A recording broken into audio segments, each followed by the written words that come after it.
Hello, everyone.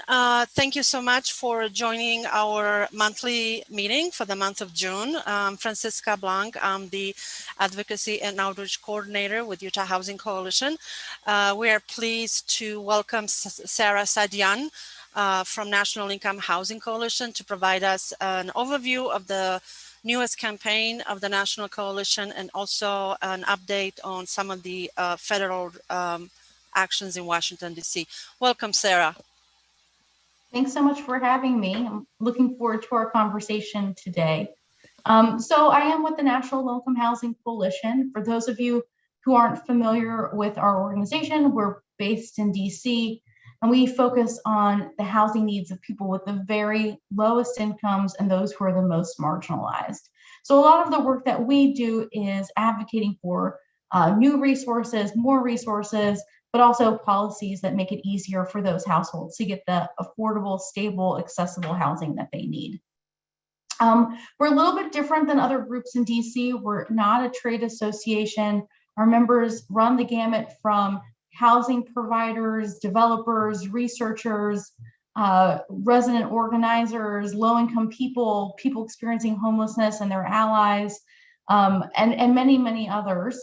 What sets us apart is really that laser focus on housing needs. And the reason for people with the lowest incomes, and the reason for that is because all of the data suggests that people with the very lowest incomes and those who are the most marginalized face the most severe housing threats. And we really need to focus policymaking in that way. So what we've seen over the last year has been this incredible amount of advocacy and engagement from partners on the ground during the pandemic. We saw housing organizations, healthcare organizations, education groups all calling out for emergency resources to help keep people in their homes. We saw really amazing, robust engagement with Congress, incredible amount of resources there. And as a result, we were able to achieve really a remarkable amount of success over the last year. Congress passed in total about $85 billion in housing resources to help meet the most urgent, immediate needs coming from the pandemic. And that certainly wouldn't have been possible without all of you guys on the call engaging and calling your members of Congress and weighing in and participating. And you know, it's from that experience, and there's still, I'll say, a ton of work that needs to get done to make sure that all of those resources that were included in the American Rescue Plan and in other COVID relief bills reach people who need it the most. So we're engaging with the Treasury Department to work on guidance for the emergency rental assistance programs. We are engaging on the fiscal relief funds and new voucher money and other resources that are now out there. But it also gave us a sense of what we can accomplish if we're all really working together with a clear goal and a clear focus on who is most in need. And so coming out of this pandemic, we've launched the National House campaign. I'm going to include a link in the chat box. So just give me 1 second. Here we go. So this is a campaign that's really focused on those longer term solutions. All of us are really aware of, and Congress was really focused on the immediate housing needs of renters and people experiencing homelessness during the pandemic. And we didn't want to lose the opportunity to really, harness that energy, harness that focus, and turn it into long-term solutions. So we launched this campaign with the help of all of our state and local partners and with their direct feedback about what should be included. We went through a really lengthy process of hearing from stakeholders about not only what was most important to them in terms of resources, but also what sort of reforms are really needed to make sure that every single person who is in need of housing has access to a stable, affordable, accessible home. So the National House campaign, I hope you guys will take a look at it in more detail and will participate with us over the next several months.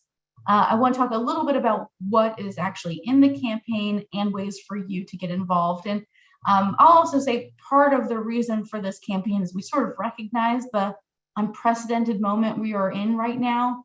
We have Democrats in control of the House, Senate, and White House. We have about a year and a half or so to try to achieve as much as we can achieve in housing. And so we are working at, all hands on deck to try to make sure that we're really making the most of this next year and a half, and we hope you'll participate with us. So what is the House campaign? Really, the House campaign is focused on making sure that we have both the large-scale investments that we need and the anti-racist reforms that are needed to make sure that people with the very lowest incomes have an affordable place to call home. And we know that more than ever, we really need bold solutions and not just tweaks or changes at the edges. We really need to lay out exactly what it is that will take us from where we are now to a place where everybody has an affordable home. So we have come up with 4 ways of thinking about solutions, and a lot of them are, there's a lot of details to each of them. I won't go into all of that, but just to give you a sense of where we're focused. The first area of solutions is really focused on bridging that gap between incomes and housing costs by expanding and reforming rental assistance so that every eligible person gets it. Today, only about 1 in 4 people who are eligible for rental assistance get any sort of help. That means the other 3 in 4 are really left to fend for themselves. And the reason for that is really because, unlike other safety net programs, housing isn't treated as an entitlement, or it's not considered mandatory funding. And so every year Congress sort of just decides how much money is available for rental assistance, but it's just never at the place where it's needed to be. It's always been chronically underfunded. And so as a result, we've seen that millions of households are in need of rental assistance but can't get it. Those households are overwhelmingly or disproportionately people of color for lots of different reasons, but they're more likely to be low income, to be struggling to pay their rent, to be facing eviction, and to be experiencing homelessness. And so it's really important that we see this not only as a housing stability issue, but also a racial equity issue. So to give you a sense of where the needs are and how great of a disparity it is, we've done research. We have a report that we put out every year. It's called the Out of Reach Report, where we calculate how much would a worker working full-time, working 50 weeks out of the year, how much would they have to earn an hour just to afford a 1-bedroom or 2-bedroom apartment? And what we found is that last year alone, renters would have to earn about $50,000 a year in order to afford a 2-bedroom apartment at fair market rent.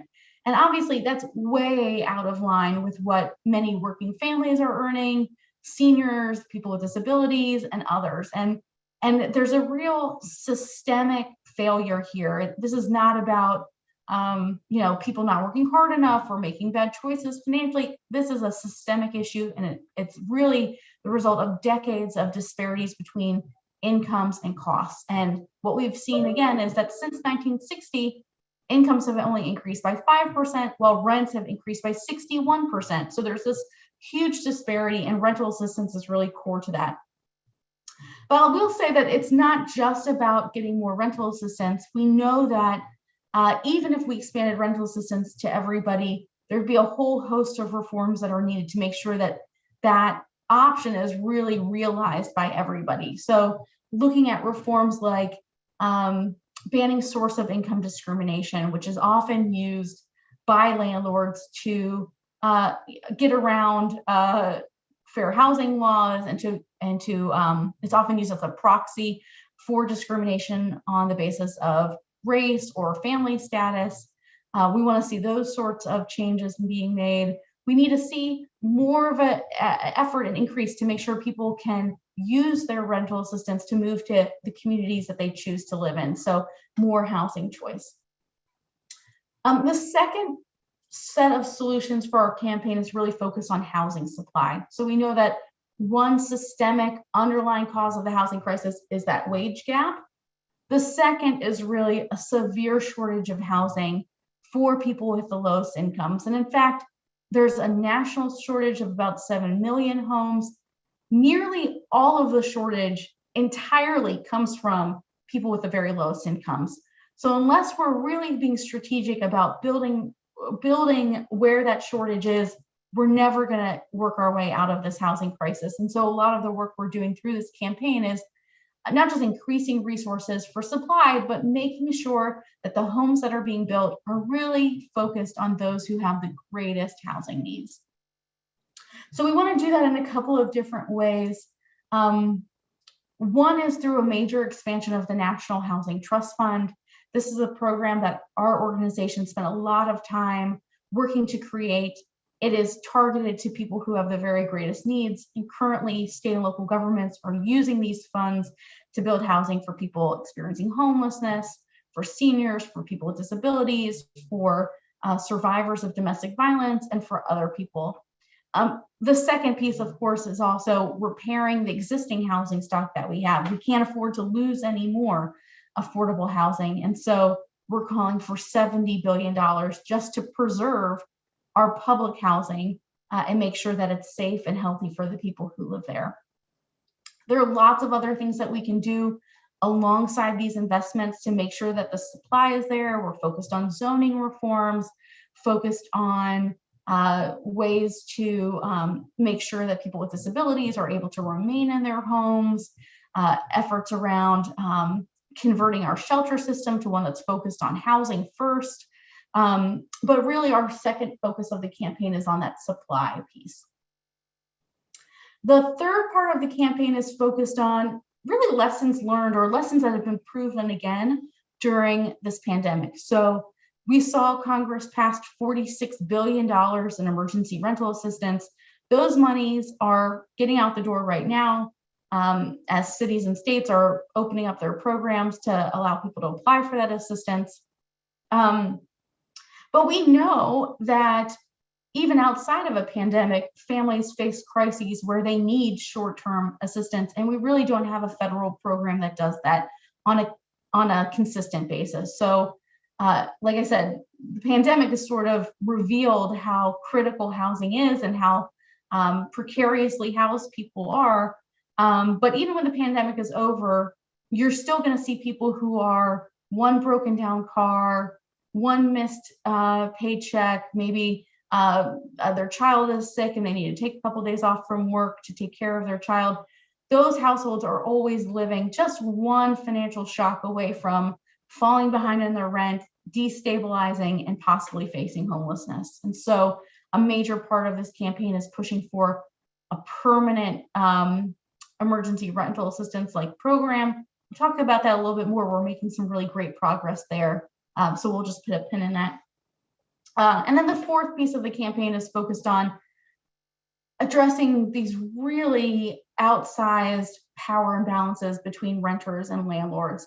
Again, we saw this really come to play during the pandemic where there was a CDC eviction moratorium in place, other state and local moratoriums in place, and yet we still saw landlords continue to find ways around the moratoriums, try to find loopholes and to exploit them so that they could kick people out of their homes. And those are life and death consequences for renters, and it really underscored how renters need to have greater protections in their homes. Things like expanding access to right to counsel so that when they're in eviction court, they also have the help of an experienced attorney.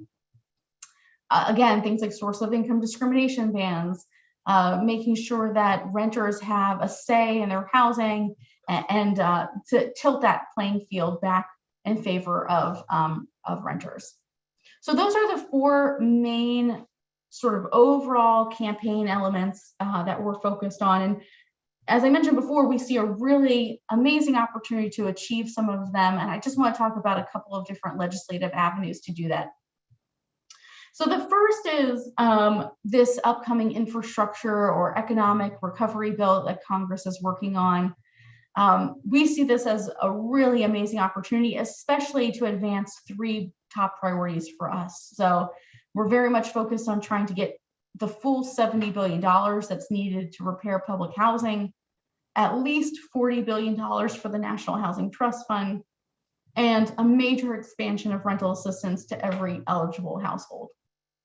What makes the infrastructure bill such a great opportunity is that Democrats are able to pass it with just Democratic votes if they choose to go in that direction. And so that really opens up a whole new realm of possibility for achieving really robust resources and housing. None of that's guaranteed. There's a lot of negotiations going on right now, and so we'll have to see how that plays out. But it is a place where we could, if we work together, if we're really focused in our advocacy, we could see major advancements there. We chose these priorities because there are some limitations about how you can use the budget reconciliation process, which is the legislative process that Democrats would use if they move forward with a Democratic-only bill. That's a process that allows them to pass major legislation with only 50 votes rather than 60 votes. But it's limited. You can only use that process for dollars. You can't use it for policy changes. And so right now we're very focused on getting these resources. And after that, we'll have to turn our attention to getting the reform elements, but through regular order. In terms of where we are with an infrastructure bill, we know that the president has put out his proposal for an infrastructure bill. He recently released more details of it, which is really great, and increased the amount of money that he's calling for housing. So, for example, initially he had only called for about $218 billion in housing investments in the American Jobs Plan. Now he's calling for more than $300 billion. It's a huge investment and a huge opportunity. And two of the three priorities that we've been pushing for are included. So the president calls for $45 billion in the Housing Trust Fund and also calls for major investments in public housing repair. What's missing is the rental assistance piece, and that's really where we need to have more pressure on Congress to act. Luckily, we've also seen an indication of where the House might go on this. So we know that Chairwoman Maxine Waters, who's chairwoman of the House Financial Services Committee, she has put out her draft legislation on what she would like to see in terms of housing investments in an infrastructure bill. And she also includes those two priorities, $45 billion for the Housing Trust Fund and the full $70 billion for public housing. So we're seeing really good progress there. On the Senate side, though, we haven't gotten as much of an indication of where they are. And that's really a place where all of you can be making a difference here. Even though you have Republican senators, it's unclear whether or not they'll be able to carve out a bipartisan deal or what might be included in a bipartisan deal. Whatever happens with that, it's sort of above my pay grade. It's hard to predict what will happen there, but it's really important that you're engaging with all of your members of Congress on this issue in a couple of different ways. One, of course, talking to them about the specific priorities that you have, and hopefully they're aligned with us, the three priorities that we've laid out, but also more generally about why housing is so important to your communities, who's the most impacted, what does that look like on the ground, because that's the sort of information that really moves them. And I think we saw, because of your advocacy over the last several years, when Congress was negotiating the COVID relief package in December, Senator Romney played a big role in making sure that housing resources were in there. And even though he was definitely at the table, and having you guys weighing in with him about how important emergency rental assistance was meant that we were able to find bipartisan support for that going forward. So I want to thank all of you guys for the work that we've done so far, but we need more from you. So please, pay attention and stay engaged with us as we go forward on that. In terms of timing for an infrastructure bill, we suspect that Congress and the White House are going to continue to have those bipartisan negotiations to see what happens. But we might see a shift in that. And that will so in the next couple of weeks, what I'll be looking for is what happens with those bipartisan conversations. Do they actually amount to something, or is it too rough of a road to find an agreement on? In a way, a bipartisan deal might be harmful for housing. If there is a bipartisan deal, it will probably be just those traditional infrastructure pieces that are the most politically favorable, which would make it harder, I think, for conservative Democrats to vote for another package with just Democratic votes. So we're sort of waiting and seeing how that plays out. But in the meantime, really engaging with both Democrats and Republicans on what could be in this infrastructure bill. And hopefully we'll see something either in July or maybe right after the August recess in September. Just because we expect those bills to pass in the next couple of months, though, doesn't mean that now is not the time to engage. This is the time where decisions are being made among Democratic leadership, among members of Congress in these negotiations. They're talking about housing, they're talking about other resources. So if you wait until July to be engaging, you'll have waited too long. This is really the time, especially given who your senators are, this is the time to be engaging. We also see an opportunity to make significant progress with the House campaign with the FY22 spending package. So Congress is just getting started on that now. The president released last week his overall budget request for the FY22, fiscal year 22. What's really important here is that this is the first year in a decade where Congress isn't limited by really low spending caps on domestic programs. So if you remember, in 2011, Congress passed this really stupid bill that set these low spending caps on both defense programs and domestic programs. And ever since then, for the last 10 years, we've sort of hobbled along. Congress reached agreements to provide a limited relief to those budget caps, but never enough to actually meet the needs of people on the ground. And this is the first year that those caps aren't in place. And so President Biden has a lot more flexibility in pushing for really major expansions of housing resources. And we saw him do that. So in his FY22 budget, he calls for 200,000 new or additional housing choice vouchers that could be used, major investments in other programs. Overall, it's about a 15% increase to HUD's budget. And just to put that in sort of comparison with the previous administration, who had called for 15% cuts every single year for 4 years, right? So we're seeing a very huge sea change from the Biden administration, from the Trump administration, in terms of their commitment to housing. And that's a really great thing to see. In terms of timing for the FY22 spending bill, we hear that process is going to start this month with committee markups, but probably we won't see a final bill maybe until September, maybe even after that.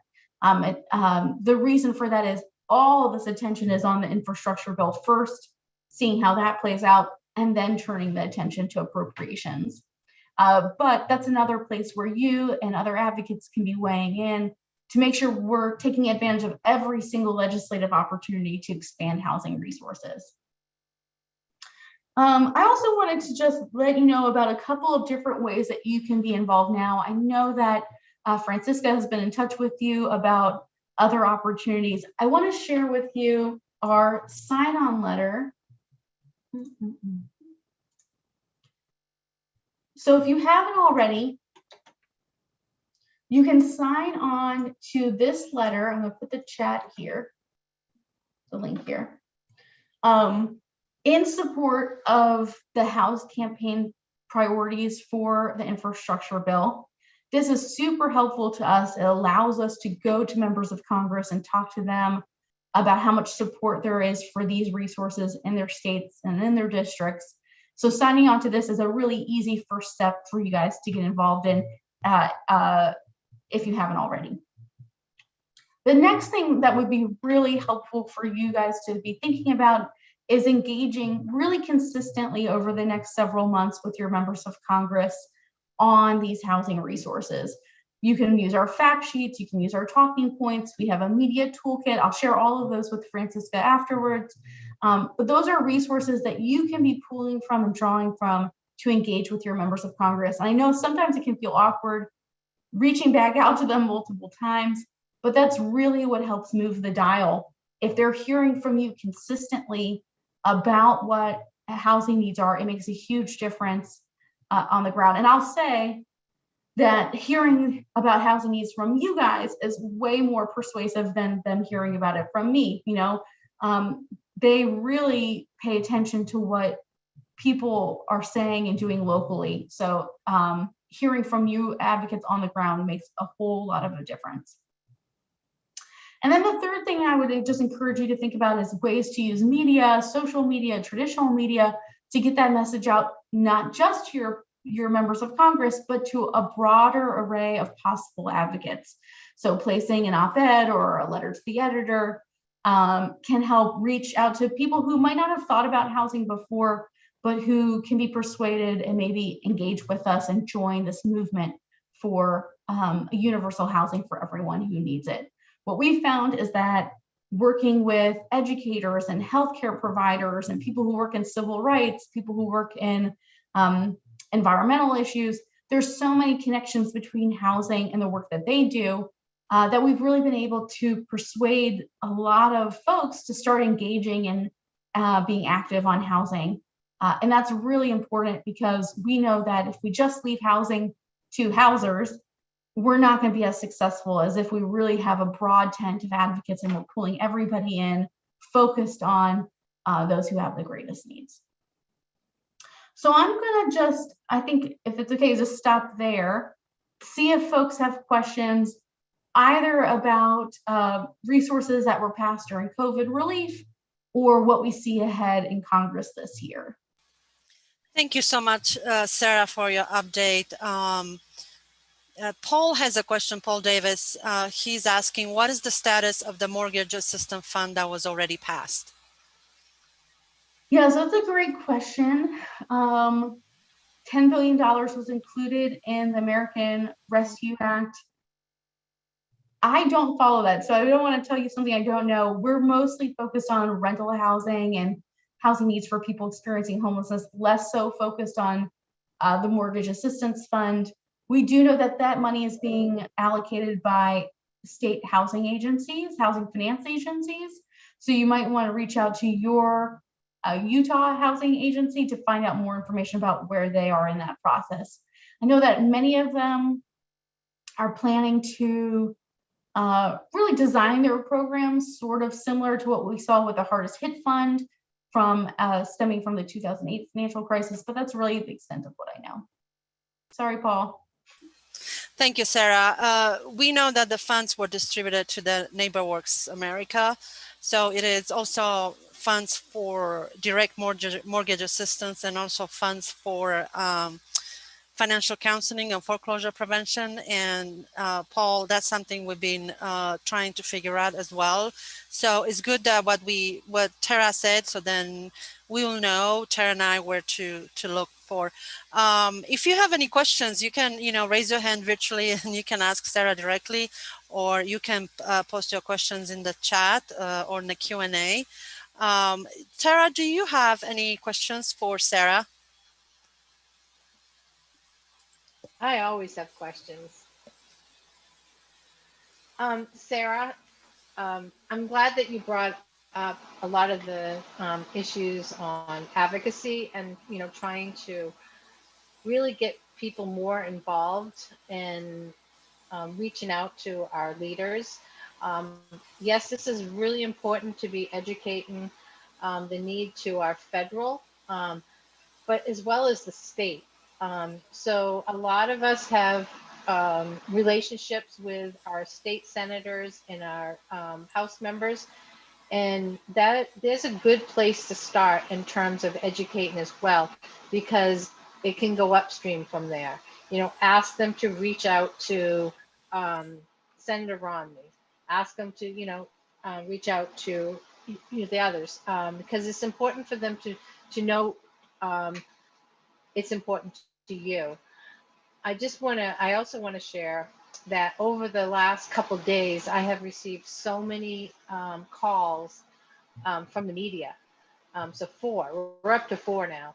And what they're asking is, what do we do? Housing is too expensive. And, Francesca, when we were chatting about it this morning, said, because I said, I don't know. I mean, we've been talking about this forever. And so the question is, we need to pose the question to our leaders. We need to pose the question to Senator Romney, and the others. We need to, reach out to, our legislators and ask that, our legislative leaders. We need to ask the state. They just hired a new person. We need to ask, Utah Housing Corporation, what are we going to do? These are our leaders in the state. We're advocates for housing.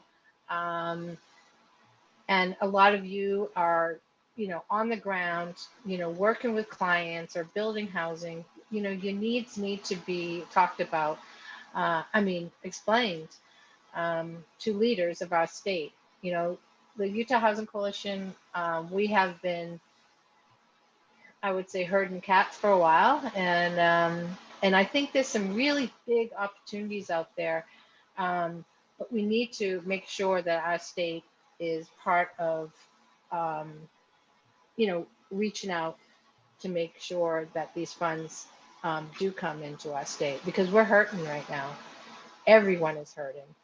And Tara, I'll just build on that to say, when you guys are successful at your state level, or when your state officials are hearing from you about housing, that has a huge trickle up impact on federal policymakers too, because they're constantly engaged with and in touch with their state legislator, state policymakers too. When they see that there's activity happening at the state level, it gives them sort of wind at their back to take action at the federal level too. So they're all really interconnected. And you should see it that way, as your work at the state level is helpful at the federal level and vice versa too. Exactly.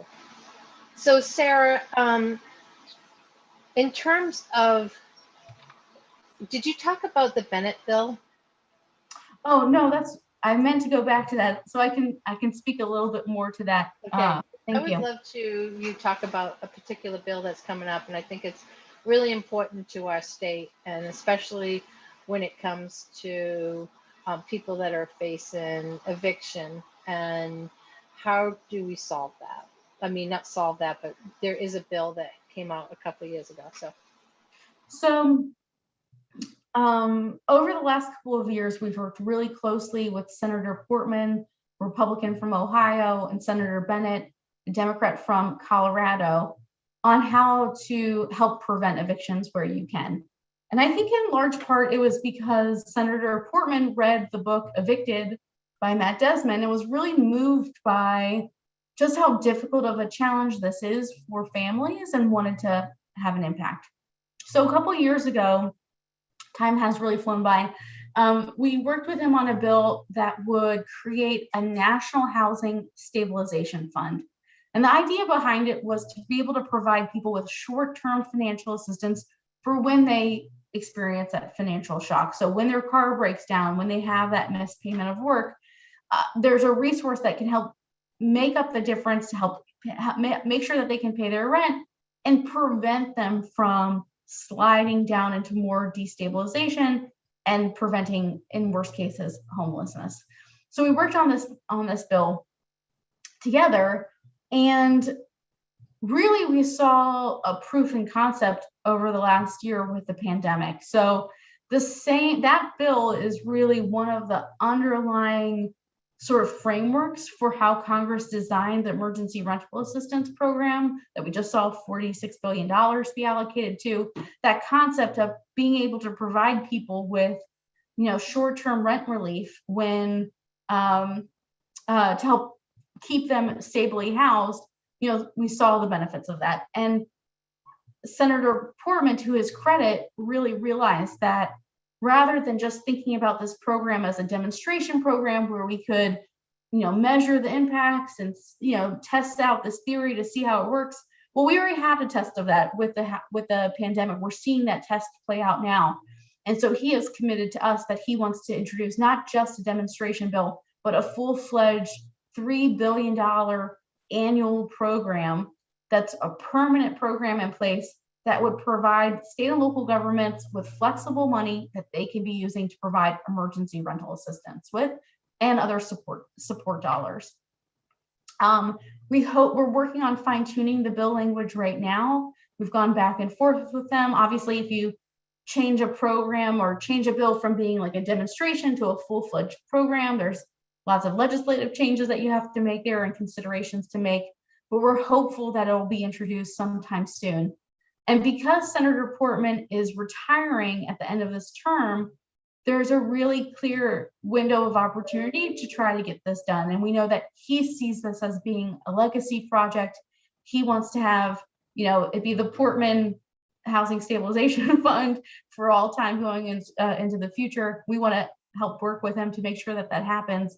But we are really pleased that this has bipartisan support. We're seeing the benefits of it play out now, and we're hopeful that we can get something done in the next year and a half. So we'll keep you guys in touch as that bill gets approved again, and we'll have a big push for getting co-sponsors. And that's a place where all of you guys can help us make inroads, especially with Republican members of Congress who might see Senator Portman's leadership on this and be willing to follow. Thank you so much, Sarah. Katie has a question, and she's been waiting patiently. And it's kind of, well, I'm going to answer part of it because Sarah doesn't live in Utah. Can you speak to the current state of the rental market in Utah and how it's impacted by the crazy housing market right now? What are the biggest challenges renters are facing, and how does that emphasize the importance of these programs you are advocating for? So kind of this is for you, Sarah, and for us, from Tara and I, and just to kind of let you know what's been happening in Utah in the past few years. We have had the housing prices, increased, and as well as the rents. And since COVID hit, we had a lot of people out of state coming in, coming with cash from California and purchasing money. So right now, a home can be on the market for 3 days and it's gone. So not only that it's a hot housing market for homes, but that also affects the rents because the rents are high as well.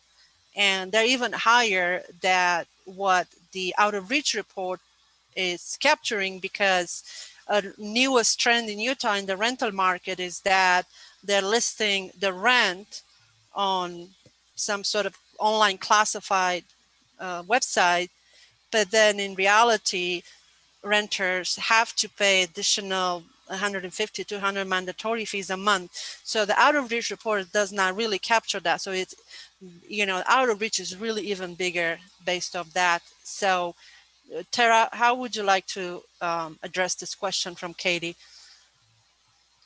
I know I can share some state and local data with folks if that's okay. I'm going to share my screen. And also, I know Katie's question also hits on like, how do we use this in our advocacy? So I can at least share with you how I talk about this data with members of Congress, and that might be helpful for you guys too. So this is our Utah housing profile. This is a fact sheet we put out every year. We update it every year with data about who's most impacted by the housing crisis, where the needs are the greatest.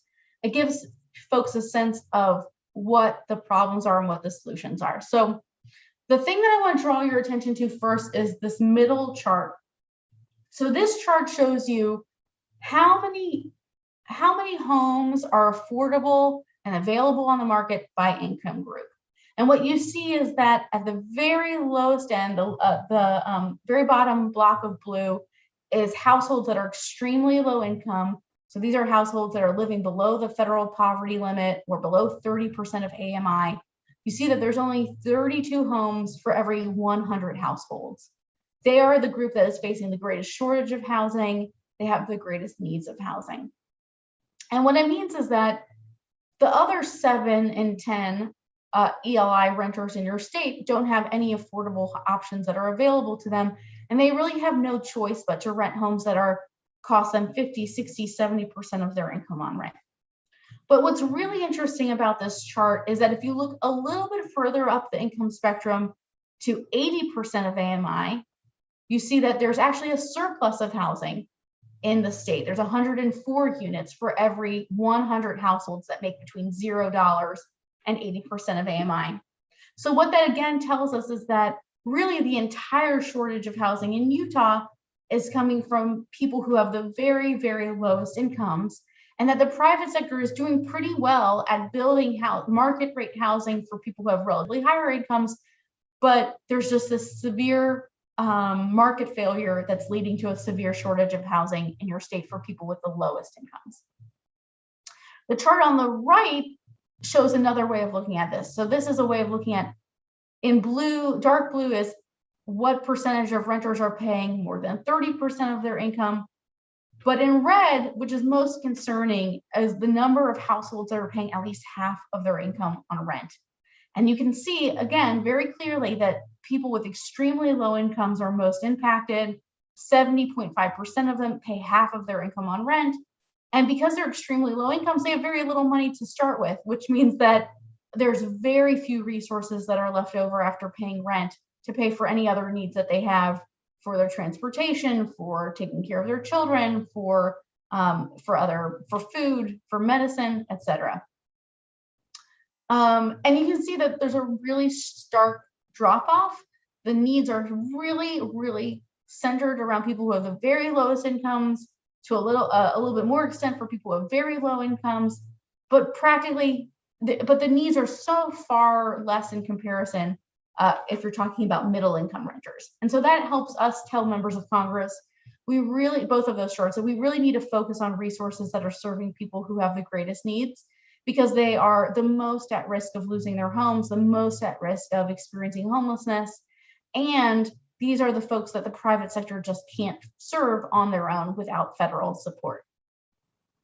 And then the last chart on the left shows you who are these households, right? There's a lot of misinformation about who are extremely low income renters and why they have such housing needs. You see that about half of them are in the labor force, but in the labor force that pays them too little compared to what their housing needs are.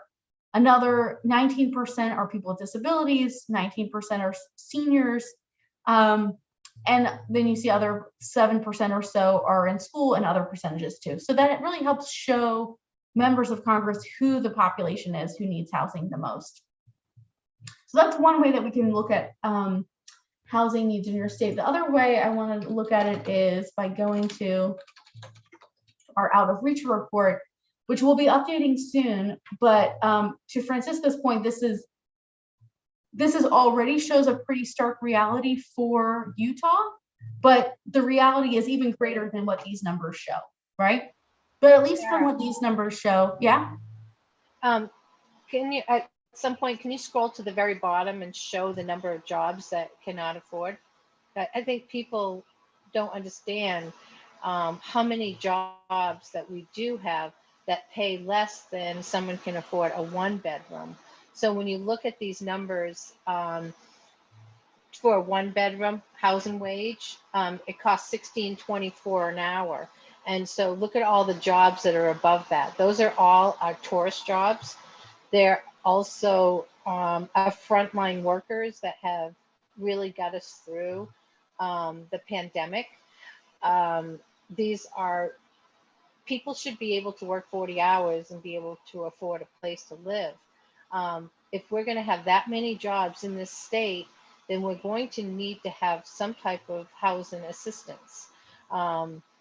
I always say now that small businesses and businesses really need to relook at their business plans so they can actually pay higher wages. So I think this particular piece of the website, and you can just Google out of reach report and find this. I think also on the front page of this map, if you scroll down to the very bottom as well, there's a place that you can put your zip code in to show, to find out how much it would cost in a particular zip code to rent. You would find that, there's a lot of places on the southwest side that it costs like $26 an hour to be able to live in that zip code. If you look at the housing mobility numbers where students, move from school to school, that particular zip code is not going to be in there. So there's some really, really good data on this website, and I would love for people to just kind of go through it. And Sarah, maybe you can walk through it a little bit more, but I wanted to make sure I got my point in. No, I love that information about the jobs, because again, people have in their mind this misconception that the reason why people can't afford housing is they're not working enough hours, that they should get different jobs. But these are the jobs that are out there, and they're just not paying enough, right? And even in places, what's interesting is even in places that have increased their minimum wage to $15 an hour, there is still this gap between what people earn and what their housing costs. So it's a real huge systemic problem. Just to point out a couple of things here that I think are really interesting is how much a minimum wage worker has to pay for rent. So if they were paying an affordable rental amount, it would only be $377 a month. And we all know how unlikely it is that they'd be able to find housing that is that inexpensive. And so this is information that we share with congressional offices. It's sort of shocking to them about just how many hours a household would have to work in order to afford their rent. So I'll just share that with them. I'll also share in the chat box a link to the earlier chart that here we go. This is the link to the first state profile information I shared earlier. So Paul and everyone else on the call, the 2021 Out of Reach report is coming out soon. So what we have available public is the one from last year. So once the national releases the 2021, we will share that with everybody, with our membership. And Sarah and Tara, there's a question for you from Karen McCandles. She was visiting with an elected official who said if we build more housing focused on middle class, that more affordable housing will be available for purchase by lower income home buyers. In your experience, is this true? I recall it isn't true in the rental market, but I don't know in the home buyer market. I think I know the answer, but go ahead. Yeah. So, I mean, housing market is definitely a spectrum. There are people who are on the edge, who are renters, who might be able to become homeowners. And for them, having more affordable home ownership options is really important to help move them there. But that really isn't going to have much of an impact at all on where their rental needs are. It might help lower rental costs for people with relatively higher incomes, but the benefits of it won't trickle down to people who have the very lowest incomes. Instead, a better way to think about it is the more you target resources to people with the lowest incomes, the more it benefits them. Obviously, they'll have housing that they can now afford, but it has trickle up effects for people with relatively higher incomes. So for example, one of the reasons why middle class renters might be seeing increased rents in Utah and in other places is because there's not enough supply at the low end, and all of a sudden these extremely low income renters are now competing for the same units, right? If you were to only build housing for middle income renters, sorry about that, it's sort of like taking a bucket of water and using it to get the water out of your boat, but you're not plugging the hole at the bottom of the boat, right? You're not really solving that underlying reason for the housing crisis. The only way to do that is if you're building housing that's affordable to people with the very lowest incomes. And like I said, that benefits them, but it also means that now there are fewer extremely low income renters that are competing in that rental market. That can help reduce rent pressure on renters that make relatively higher incomes. There's a really great research report out there from Mark Zandi from Moody's Analytics that shows if you were to cut the shortage of housing for ELI renters in half, not only would those households be able to afford their homes, but that would reduce rents for all renters by 10% because it would allow for that correction in the market.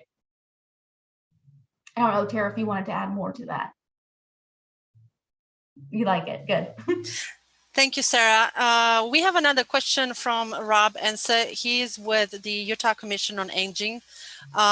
He's asking, are you able to slice the data for population 50 plus, the out of reach data? I really don't have that information. I'm sure somebody could, because a lot of it's based on census Right. or American Community Survey data, but I don't have that information. So maybe this is a question for Andrew, your colleague. Yeah, I can definitely circle back to him on that. Yeah. And Rob, this is a very good question. We know that we can get certain information easier for the people who are already on SSI, but it's the 50 plus until retiring age. I just want to ask too.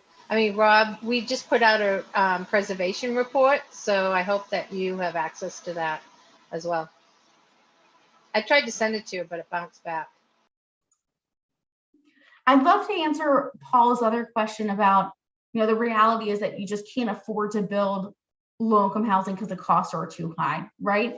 And it certainly is expensive to build housing, but it's more expensive to let people experience homelessness because we're not going to invest in housing. So there's a lot of research out there that shows that it costs about at least three times as much to deal with the societal costs of homelessness than if you just provided, for example, rental assistance or built affordable housing. And so it's really important when you're making this point to members of Congress, you're talking not just about the cost of investments, but the cost of inaction too. And now, of course, those are just that three times as much as really just looking at things like increased healthcare costs by people going to the emergency rentals, the emergency room for healthcare. It's looking at increased policing. It's looking at some sort of like very specific costs. Mm-hmm. It's not looking at things like how does that impact a child's ability for economic mobility in their future? Mm-hmm. How does it impact their educational outcomes, their job opportunities?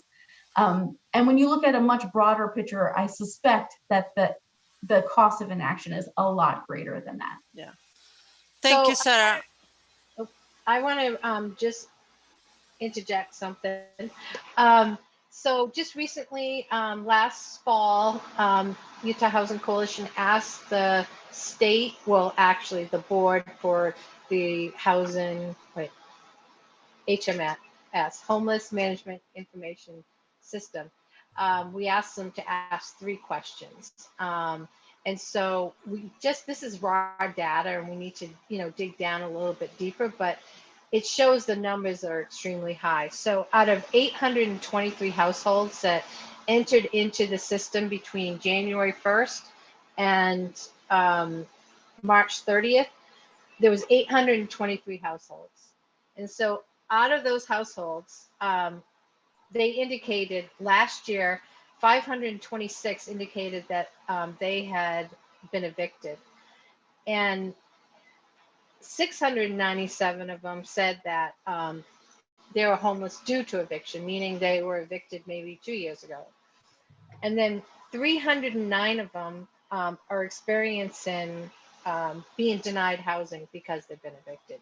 So 85% of the households are homeless because of eviction. And so when you really add that cost in, and we're going to start seeing it, we need to start planning to keep people housed. And I'm just going to leave it at that. Thank you, Tara. We have about 5 minutes left, and Paul Davis wants to ask a question live. Go ahead, Paul. Well, it's just, you said the comment about saving money, but how would you propose taking and building housing that's affordable when you say, yes, everybody realizes it's cheaper to house them than it is to have them homeless because the costs are so much higher, but how do you allocate the money or get money to the people to be able to build the housing? One of the solutions that we come up here in Logan was somebody's come in and modified existing hotels and made them into studios and 1-bedrooms, but that's an existing building and there's a limited supply of those. But you have to have some kind of existing facility or some way to funnel money to private business to build these facilities that we need. It's just really a problem to convince somebody that the money needs to be spent that way in order to prevent what's happening. So Yeah, I'll that's take a really- stab at that. Go ahead, Tara. You want me to go? You go ahead. We have you right now. Okay. That's a really great question, and it really underscores what I was talking about before with the house campaign. The only way to build that housing is really if there's federal support to make it happen. And that's because, like I said, the private sector can build housing, market rate housing really well. There are things that state and local governments can do to help facilitate that, like zoning changes and land use restrictions. But at the end of the day, it just doesn't pencil out to build housing for extremely low income renters. And that's because the amount of money a housing developer would take in rents wouldn't be enough to keep the property going, operating, let alone to build it, right? So the only way to do that is to either build more housing stock, or as you say, to rehabilitate existing housing stock, both which are really important. But the biggest challenge here is not the solutions to the housing crisis, it's building the political will to put the resources in at the scale that's necessary. And that's why the House campaign is so important. That's why this infrastructure bill is a once in a lifetime, once in a generation opportunity to finally get the resources at a scale that's going to make a huge difference. So for example, and yeah, it is expensive to build housing. But what we see consistently is that that's a challenge for extremely low income renters. This is a national problem. This isn't just like local to Utah or local to Salt Lake City. This is happening in rural communities and urban communities. And that gives us a unique political opportunity as well to be making the case for these resources. So I hope, Paul, you'll join with us and other folks on the call to engage with us over the coming year, so that we can make sure that we're really taking advantage of this opportunity to get as many resources as possible to go directly to the problem that Paul identified. Thank you so much, Sarah, and thank you for everyone who participated. And I will end our meeting just with one fact. When we had our Operation Rio Grande, when the state legislature invested so much money into cleaning up the streets around Roll Home, the former shelter, most of the money, it did not go to housing. It did not go to programs. It went to police services. So, and that's a fact. And it really describes the big issue that we have. Again, Sarah, thank you so much. I know you're super busy. Thank you for all you do in DC for all of us. And we always rely on you and your colleagues, the National Income Housing Coalition, to do the amazing work you do, and we're here for you. Thank you, everybody who participated. Have a wonderful day and take care of yourself. Bye. Thanks, everybody.